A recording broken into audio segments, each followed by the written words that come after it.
মুসা আলাইহিস সালামের বিবি ডাক দেয়া বলে, ও প্রাণের স্বামী, আপনি আমার বাবার কাছে কিছু চাইবেন না, তবে একটা জিনিস চাইবেন। ওই যে দেখতেছেন আমার বাবার হাতে একটা লাঠি, আপনি আমার বাবার কাছে ওই লাঠিটা আবদার করেন।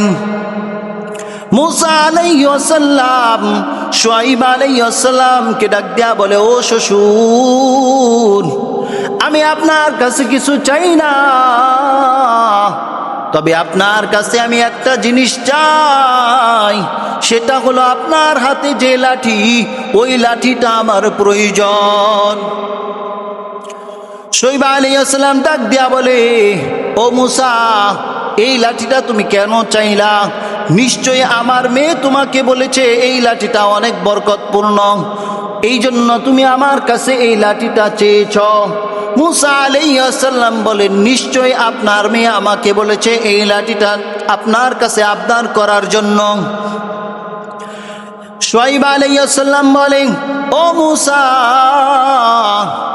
আমি তোমাকে এই লাঠিটা দিব, তবে এই লাঠিটা তুমি যেখানে সেখানে ফেলে দিবা না, এই লাঠিটাকে তুমি যত্ন করে রাখবা, কারণ এই লাঠিটা দুনিয়ার কোনো লাঠি নয়, দুনিয়ার কোনো সাধারণ লাঠি নয়। এই লাঠিটা হলো আদম আলাইহিস সালামকে যখন রব্বে কারীম জান্নাত থেকে বের করে দিয়েছিলেন, ওই জান্নাত থেকে আদম আলাইহিস সালাম গাছ থেকে একটা লাঠি ভেঙে দুনিয়ার জমিনে নিয়ে এসেছিলেন, এটাই হলো সেই জান্নাতি লাঠি। সুবহানাল্লাহ। والنجم والشجر يسجدان وفضل زمانا على زمان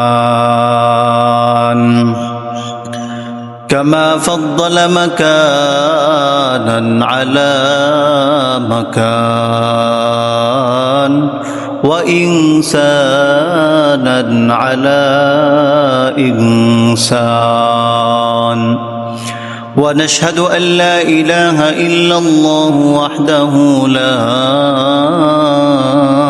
شريك له ونشهد أن سيدنا ومولانا محمدا عبده ورسوله أما بعد فأعوذ بالله من الشيطان الرجيم بسم الله الرحمن الرحيم وتعز من تشاء وتذل من تشاء قال النبي صلى الله عليه وسلم الدنيا سجن المؤمن وجنة الكافر أو كما قال النبي صلى الله عليه وسلم صدق الله العظيم وصدق رسوله النبي الكريم ونحن على ذلك لمن الشاهدين والشاكرين والحمد لله رب العالمين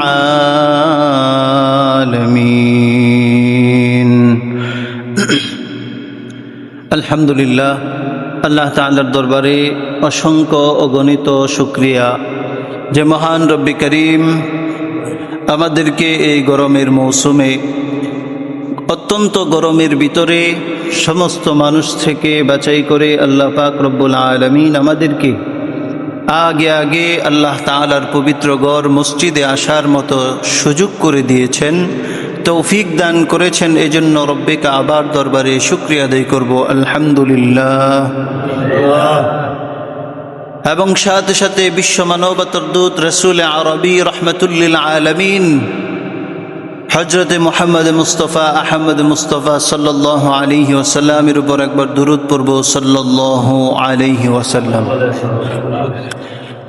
সম্মানিত হাজিরিন, আমাদের আলোচনা চলতেছিল মূসা আলাইহিস সালামের জীবনী নিয়ে এবং মূসা আলাইহিস সালামকে আল্লাহ পাক রব্বুল আলামিন এই মুহররম মাসকে কেন্দ্র করে আল্লাহ পাক রব্বুল আলামিন তাকে ফিরআউন থেকে মুক্তি প্রদান করেছিলেন, সেই আলোচনা আমাদের চলতেছিল।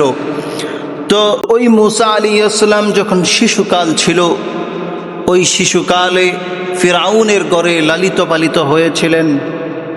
আল্লাহ পাক রব্বুল আলামিন ওই শত্রুর গড়েই তাকে লালন পালন করেছিলেন আল্লাহ তাআলার নিজ কুদরতিভাবে।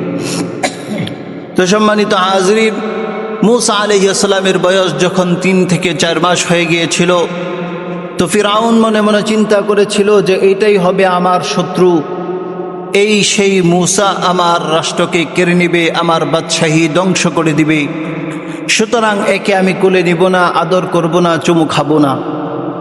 তো বিবি আসিয়া বললেন যে আপনি যদি আপনার সন্তানকে কুলে না নেন, আপনি যদি আপনার সন্তানকে আদর না করেন, তাহলে মানুষ মনে করবে এটা আপনার সন্তান নয়, সুতরাং আপনি তাকে কুলে নেন, একটু আদর করেন। তো মূসা আলাইহিস সালামকে ফিরআউন 4 মাস পরে কুলে নিলেন। কুলে নেওয়ার পর মূসা আলাইহিস সালামকে যখন চুমু খেতে লাগলেন, ওই অবস্থায় মূসা আলাইহিস সালাম একটা থাপ্পড় দিয়েছিলেন। যেই থাপ্পড়ের চিৎকারের আওয়াজ, ফিরআউন এত জোরে চিৎকার করেছিল, প্রায় 3 থেকে 4 কিলোমিটার পর্যন্ত ওই চিৎকারের আওয়াজ শোনা গিয়েছিল। তো এত জোরে একটা থাপ্পড় দিয়েছে এই 4 মাস বয়সের একটা বাচ্চা। তো মুহতারাম হাজরিন, তখন এই চিৎকারের আওয়াজ শুনে সমস্ত এলাকাবাসী দৌড়াইয়া আসলো। আয়েশা বলতেছে, আমাদের খোদার কি হয়ে গেল, আমাদের খোদা কেন চিৎকার করতেছে? আমাদের খোদা তো কখনো কষ্টে থাকার কথা না, কারণ সে আমাদেরকে লালন পালন করে, সুতরাং সে কখনো কষ্টে থাকতে পারে না। তবে কারণ হচ্ছে সে কেন আজকে এত জোরে চিল্লাইলো, এলাকার সব মানুষকে সবাই তার চিৎকার শুনে দৌড়ায় আসলো। আসার পর ফিরআউন বলতেছে, তোমরা বলো যে আমার কিছুই হয় নাই, তাদেরকে চলে যেতে বলো, আমার কিছুই হয় নাই, আমি এমনিই চিৎকার করেছি। তো অনেক মুফাসসিরিনে কেরাম বলেছেন, এই যে একটা চর মেরেছিল, ওই চরের ব্যথা প্রায় বহুদিন পর্যন্ত এই ব্যথায় আক্রান্ত ছিলেন। তো মুহতারাম হাজরিন, ফিরআউন ছিল একজন জুলুমকারী, নির্যাতনকারী বাদশা ছিলেন। শুধু তাই নয়, সে নিজেকে খোদা পর্যন্ত দাবি করেছে। তাকে মানুষ যেন খোদা বলে এবং এই খোদা বলার কারণে তার মনের ভিতরে প্রশান্তি পায়। এই জন্য মানুষকে বলে, তোমরা আমাকে খোদা বলবা, আমি খোদা বললে আমি অত্যন্ত আনন্দিত হই। বিভিন্ন সময় যখন মানুষ আয়েশা বলে যে খোদা আমাদের বৃষ্টির প্রয়োজন, এখন আমাদেরকে বৃষ্টি দেন, তখন সে রব্বে কারীমের দরবারে পাকে উপর দিকে তুলে মাথাকে নিচের দিকে নামাইয়া রব্বে কারীমের দরবারে দোয়া করে করে বলে, রব্বে কারীম, আমি জানি সমস্ত কুদরতের মালিক আপনি, আমি জানি আপনি সূর্য ওঠান, আমি জানি আপনি সূর্য অস্ত নেন, সব কিছুর মালিক আপনি। আপনি যদি আমার সম্মান রক্ষা না করেন, তাহলে আমাকে এই পৃথিবীতে কেউ খোদা বলে দাবি করবে না। وَتُعِزُّ مَن تَشَاءُ وَتُذِلُّ مَن تَشَاءُ। ফিরআউন বলেন, ও রব, আপনি তো সম্মানের মালিক, আপনি তো বেইজ্জতির মালিক। ও রব, দুনিয়ার জমিনে আমি আমার সম্মানকে রক্ষা করতে চাই। ও রব, আপনি আমার সম্মানকে রক্ষা করুন। আল্লাহ পাক রব্বুল আলামিন ওই ফিরআউনের প্রত্যেকটা দোয়াকে কবুল করেছেন। আর যখন ওই বৃষ্টির জন্য দোয়া চেয়েছেন, আল্লাহ পাক সেখানে বৃষ্টি বর্ষণ করেছেন। শুধু তাই নয়, যেখানে বান্দারা রোদের কথা আবদার করেছে, ফিরাউনের কাছে যখন কোনো বান্দা এসে বলতো, ও মালিক, আমাদের ওই এলাকায় রোদের প্রয়োজন, বৃষ্টির প্রয়োজন, দুনিয়ার সব কিছু যদি টাকা দিয়ে মেটানো যায়, কিন্তু রোদ এবং বৃষ্টি টাকা দিয়ে মেটানো যায় না। আল্লাহ পাকের দরবারে ফিরাউন বারবার বলে, ও রব, ওই এলাকার বৃষ্টির প্রয়োজন, রোদের প্রয়োজন, আপনি রোদ দেন। আল্লাহ বলে, ও ফিরাউন, তুই যা চাবি তাই পাবি, দুনিয়ার জমিনে পাবি, কিন্তু পরকালে তোর কোনো আস্থা থাকবে না। রহমতের নবী বলেন, আদ-দুনিয়া সিজনুল মুমিন ওয়া জান্নাতুল কাফির। রহমতের নবী বলেন, ও দুনিয়ার মানুষ, জেনে নাও, আল্লাহ পাক রব্বুল আলামিন এই দুনিয়াটাকে মুমিনদের জন্য জেলখানা বানাইছেন। মুমিন যদি চায় নামাজ না পড়ে থাকবে, সেটা কখনো সম্ভব হবে না। মুমিন যদি চায় চুরিতে লিপ্ত হবে, সেটা কখনো সম্ভব হবে না। মুমিন যদি চায় সুদী লেনদেনে লিপ্ত হবে, সেটা কখনো সম্ভব হবে না। মুমিন যদি চায় সে রব্বে কারিমের বিরোধিতা করবে, এটা কখনো সম্ভব হবে না। কারণ মুমিনের জন্য দুনিয়াটা জেলখানা, সে স্বাধীনভাবে চলতে পারবে না। রবের যেভাবে হুকুম আছে, মুমিন বান্দা দুনিয়ার জমিনে সেইভাবেই তার জন্য চলা কর্তব্য। আর কাফির মুশরিকদের জন্য আল্লাহ পাক এই দুনিয়ার জমিনকে জান্নাতের বাগান বানাইছেন। তারা যদি চায় নারীর সাথে অবাধে মেলামেশা করবে, সেটা তাদের জন্য সম্ভব, তাদের জন্য বৈধ।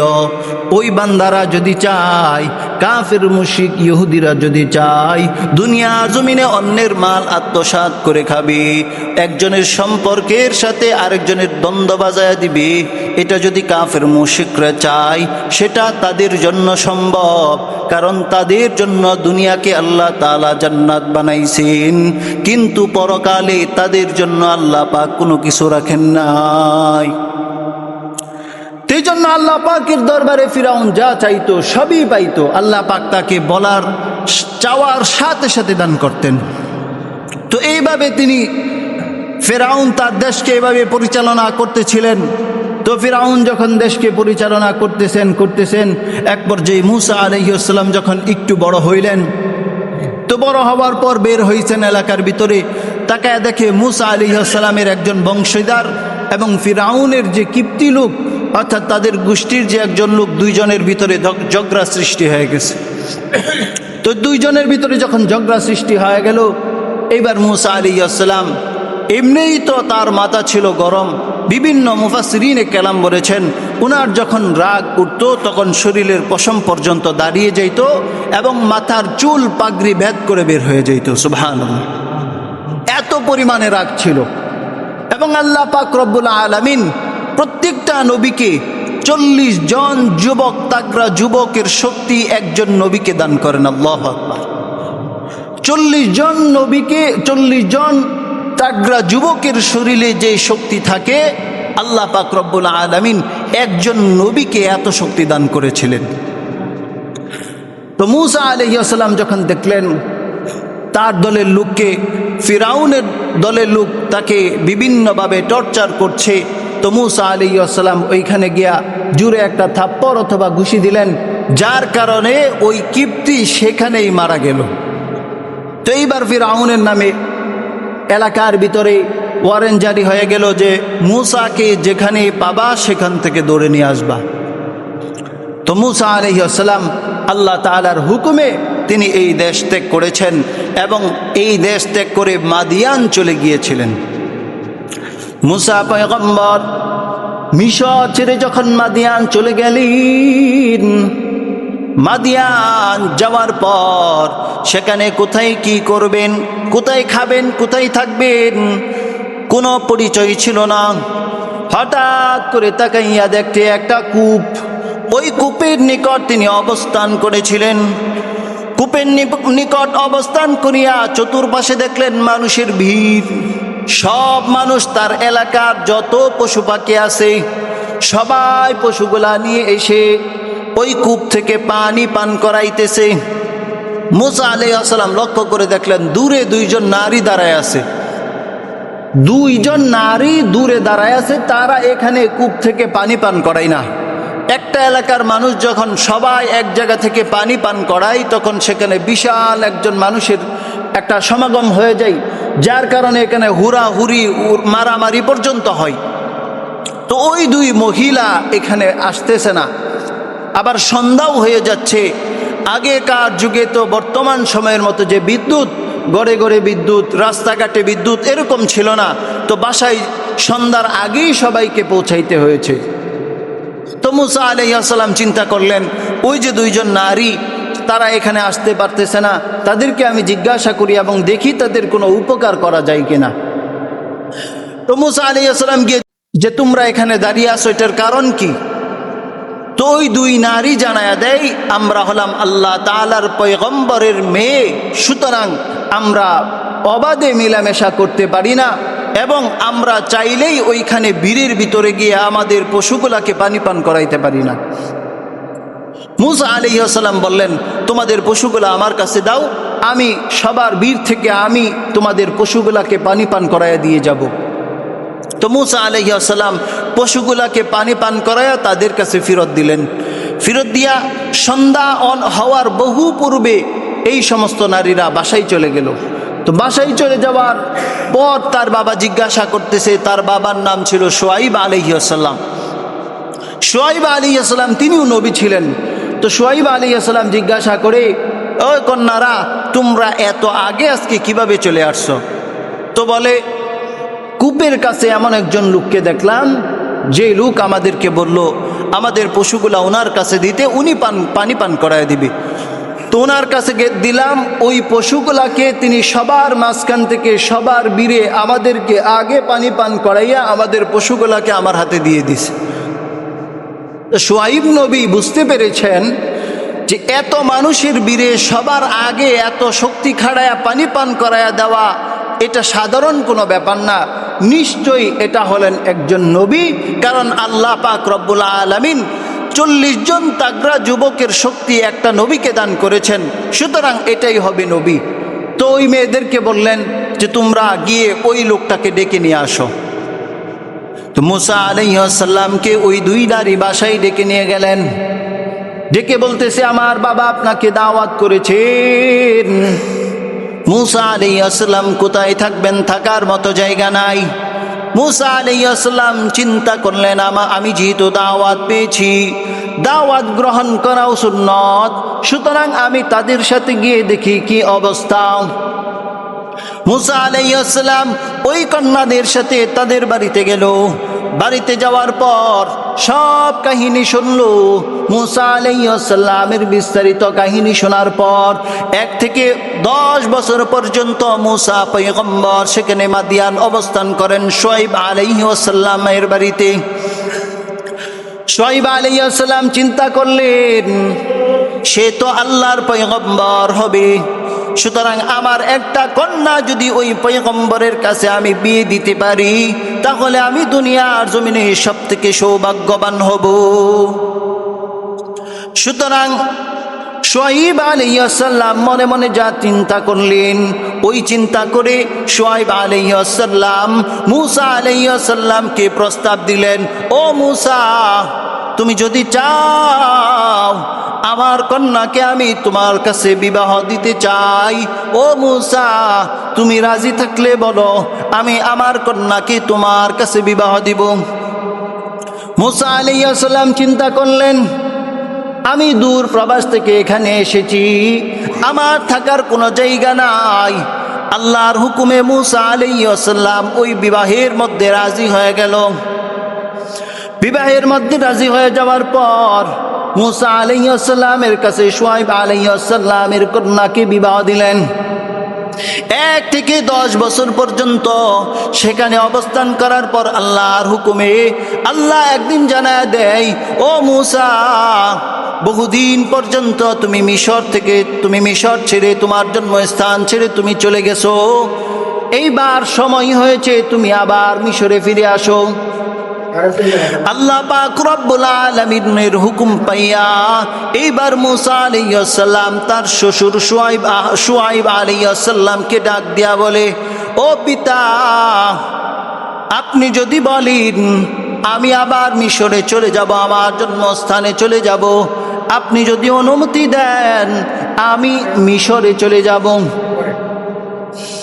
মূসা আলাইহিস সালামকে শুআইব আলাইহিস সালাম বলেন, তুমি ইচ্ছা করেছো মিশরে যাইবা, সুতরাং আমি এখানে বাধা দিব না, তবে আমি চাই তুমি কি নিতে চাও আমার কাছে একটা আবদার করো। তুমি একটা আবদার করো, আজকে আমি তোমার আবদার রক্ষা করব। মূসা আলাইহিস সালামের বিবি ডাক দেয়া বলে, ও প্রাণের স্বামী, আপনি আমার বাবার কাছে কিছু চাইবেন না, তবে একটা জিনিস চাইবেন। ওই যে দেখতেছেন আমার বাবার হাতে একটা লাঠি, আপনি আমার বাবার কাছে ওই লাঠিটা আবদার করেন। মূসা আলাইহিস সালাম শুআইব আলাইহিস সালামকে ডাক দেয়া বলে, ও শ্বশুর, আমি আপনার কাছে কিছু চাই না, তবে আপনার কাছে আমি একটা জিনিস চাই, সেটা হলো আপনার হাতে যে লাঠি, ওই লাঠিটা আমার প্রয়োজন। শুআইব আলাইহিস সালাম ডাক দিয়া বলে, ও মূসা, এই লাঠিটা তুমি কেন চাইলা? নিশ্চয়ই আমার মেয়ে তোমাকে বলেছে এই লাঠিটা অনেক বরকতপূর্ণ, এই জন্য তুমি আমার কাছে এই লাঠিটা চেয়েছ। মূসা আলাইহিস সালাম বলেন, নিশ্চয়ই আপনার মেয়ে আমাকে বলেছে এই লাঠিটা আপনার কাছে আবদার করার জন্য। শুআইব আলাইহিস সালাম বলেন, ও মূসা, আমি তোমাকে এই লাঠিটা দিব, তবে এই লাঠিটা তুমি যেখানে সেখানে ফেলে দিবা না, এই লাঠিটাকে তুমি যত্ন করে রাখবা, কারণ এই লাঠিটা দুনিয়ার কোনো লাঠি নয়, দুনিয়ার কোনো সাধারণ লাঠি নয়। এই লাঠিটা হলো আদম আলাইহিস সালামকে যখন রব্বে কারীম জান্নাত থেকে বের করে দিয়েছিলেন, ওই জান্নাত থেকে আদম আলাইহিস সালাম গাছ থেকে একটা লাঠি ভেঙে দুনিয়ার জমিনে নিয়ে এসেছিলেন। এটাই হলো সেই জান্নাতি লাঠি। সুবহানাল্লাহ। তো মূসা আলাইহিস সালামকে এই লাঠি দিলেন। এখন বর্তমান সমাজে যদি শ্বশুর বলে যে কি লাগবে জামাই, তাহলে জামাই যদি 5,000 টাকার মোবাইল চালিয়ে থাকে, ইউজ করে থাকে, ব্যবহার করে থাকে, তাহলে শ্বশুরের কাছে আবদার করে 30,000 টাকার নিচে ফোন আমি ব্যবহার করি নাই জীবনে। এবং বর্তমান বিবাহের ক্ষেত্রে শ্বশুর জিজ্ঞাসা করতে হয় না, বিভিন্ন মাধ্যম দেয়া বলে যদি 4 চাকা গাড়ি না দেয়, 2 চাকার বাইক না দেয়, তাহলে বিবাহ করব না, বিবাহ চলবে না। বর্তমান সমাজে এটাই চলতেছে। অথচ আল্লাহ পাক রব্বুল আলামিন যৌতুক দেওয়াকেও হারাম করেছেন, এবং যারা নিবে তারাও গুনাহগার, অর্থাৎ যে দিবে সেও গুনাহগার এবং যে নিবে সেও গুনাহগার, চেয়ে নেওয়া যাবে না। এখন অনেকে এটাকে তদবির করে বিভিন্নভাবে, মানে স্বামী চাই না, জামাই চাই না, বিভিন্ন মাধ্যম দিয়া বলাই যে আপনি বলেন, এইভাবে বলবেন, সুন্দর করে গুছায়া বলবেন, যেন না বুঝে যে আমরা চাইতেছি বিষয়টা এরকম না। বলবে যে আপনার মেয়েই তো আপনার গাড়ি দিয়ে চলবে, সুতরাং আপনি যদি একটা গাড়ি দেন তাহলে আপনার মেয়ে আপনার বাসায় আসতে সুবিধা হবে। বিভিন্ন মাধ্যম দিয়া বুঝাই যে যৌতুক এভাবে নেওয়া হয় এখন বর্তমান সমাজে। তো যাই হোক, আমরা ওই যৌতুকে যাব না। যদি আপনারা যৌতুক দিয়ে বিবাহ দেন, ওই যৌতুকের মাধ্যমে আপনার মেয়ে যে সুখী হবে এটা কখনো বিশ্বাস করা যাবে না। কারণ যেই বিয়েটা হারাম দিয়ে শুরু হবে, ওই হারামের ভিতরে কখনো শান্তি থাকবে না। এটার ভিতরে সর্বদাই ঝগড়া ফাসাদ, বিভিন্ন গ্যাঞ্জাম এটার মধ্যে সব সময় থাকবে। এই জন্য বিবাহ সুন্নত, আল্লাহ পাক বিবাহকে হালাল করেছেন, হালালটাকে আমরা হারাম দিয়ে নষ্ট করব না। সুতরাং অর্থাৎ বোঝা যায়, আপনারা যদি এই সুন্দর যে দুধ, এই দুধের ভিতরে যদি গরুর প্রস্রাব ঢেলে দেন, তাহলে এই সুন্দর জিনিসটা নষ্ট হয়ে যাবে, নাপাক হয়ে যাবে, এটা কেউ পান করবে না। সুতরাং বিবাহের ভিতরে, হালাল সম্পর্কের ভিতরে হারাম দিয়ে যদি আপনি বিবাহ প্রদান করেন, তাহলে ওই সংসারের ভিতরে কখনো সুখ আসবে না। বর্তমান সমাজে যারা মেয়ের বাবা আছে, তারা সব সময় চায় আমার মেয়েটাকে বিবাহ দিব আমার লেভেল থেকে আরো উঁচু লেভেলে, যেন আমার মেয়ে সেখানে সুখে থাকতে পারে, ভালো থাকতে পারে। অথচ যখন ভালো লেভেলে বিবাহ দিবার চাই, তখন ওই ছেলেরা গরিব বাবার থেকে, অর্থাৎ মেয়ের বাবার থেকে বড় ধরনের একটা কিছু চাই, যৌতুক চাই। এই যৌতুক দিয়ে তারপরে মেয়েকে বিবাহ দেওয়া হয়, তুলে নেওয়া হয়। অর্থাৎ এখানে দুই পক্ষেরই স্বার্থ আছে, লুভ আছে, যার কারণে এই সংসারগুলা বেশি দিন টিকে না। আর যদিও টিকে, এই সংসারের ভিতরে সর্বদাই মারামারি, কাটাকাটি, হানাহানি সর্বদাই লিপ্ত থাকে। এই জন্য আল্লাহ পাক আমাদেরকে এই যৌতুক দেওয়া এবং নেওয়া থেকে আল্লাহ পাক আমাদেরকে হেফাজত করুন। তো সম্মানিত হাজিরিন, মুসা আলাইহিস সালাম যখন তার শ্বশুর বলতেছে, আপনি মুসা আলাইহিস সালাম শুআয়ব আলাইহিস সালামকে যখন জিজ্ঞাসা করলেন, শুআয়ব আলাইহিস সালাম বললেন যে তোমার বাবা কি লাগবে? মুসা আলাইহিস সালাম শুধু এই লাঠিটা চেয়েছিলেন, কারণ এই লাঠিটা অত্যন্ত বরকতপূর্ণ, এই জন্য চেয়েছিলেন। তো মুসা আলাইহিস সালাম এইবার মিশরের দিকে রওনা হয়ে গেলেন। মিশরের দিকে যখন রওনাকে নবুয়ত দান করেছেন, মুসা আলাইহিস সালামকে যখন আল্লাহ পাক নবুয়ত দান করেছেন, এইবার মুসা আলাইহিস সালাম রবকে প্রশ্ন করেন, ও রব, আপনি আমাকে নবুয়ত দান করেছেন, সমস্যা নাই, কিন্তু আমার যে কওম দল, এরা হচ্ছে গাড়তেরা। আমার যে দল বনি ইসরাইল, এরা হচ্ছে দুনিয়ার জমিনে সব থেকে গাড়তেরা জাতি। ওই জাতির কাছে যখন আমি যাব, ওই জাতি আমাকে জিজ্ঞাসা করবে, ও মুসা, তোমাকে আল্লাহ নবুয়ত দান করেছেন, এই নবুয়ত দানের কি প্রমাণ তোমার কাছে আছে? আমি যখন ফিরাউনের কাছে দাওয়াত নিয়ে যাব, ফিরাউন আমাকে জিজ্ঞাসা করবে, ও মুসা, তোমাকে যে আল্লাহ নবুয়ত দান করেছেন, ওই নবুয়তের কি প্রমাণ তোমার কাছে আছে? আল্লাহ পাক রব্বুল আলামিন বলেন, ও মুসা, তুমি চিন্তা করবা না, তুমি ফিরাউনের কাছে দাওয়াত নিয়ে যাও, আমি আল্লাহ তাআলা তোমাকে মুজিজা দান করব। কেমন মুজিজা দান করব? আল্লাহ পাক রব্বুল আলামিন বলেন, হাতের ভিতরে একটা আলোক সজ্জা দিয়েছেন, যেটার মাধ্যমে মানুষ চিনতে পারত সে হলো আল্লাহর পয়গম্বর। শুধু তাই নয়, মুসা আলাইহিস সালামকে শুআয়ব আলাইহিস সালাম যে লাঠি দান করেছিলেন, ওই লাঠিটা যদি মাটির ভিতরে ছেড়ে দেওয়া হইতো, ওই লাঠিটা সাপে পরিণত হয়ে যেত। মোহতারাম হাজিরিন, সময় শেষ হয়ে গেছে, বাকি আলোচনা ইনশাল্লাহ আগামী সপ্তাহে করা হবে।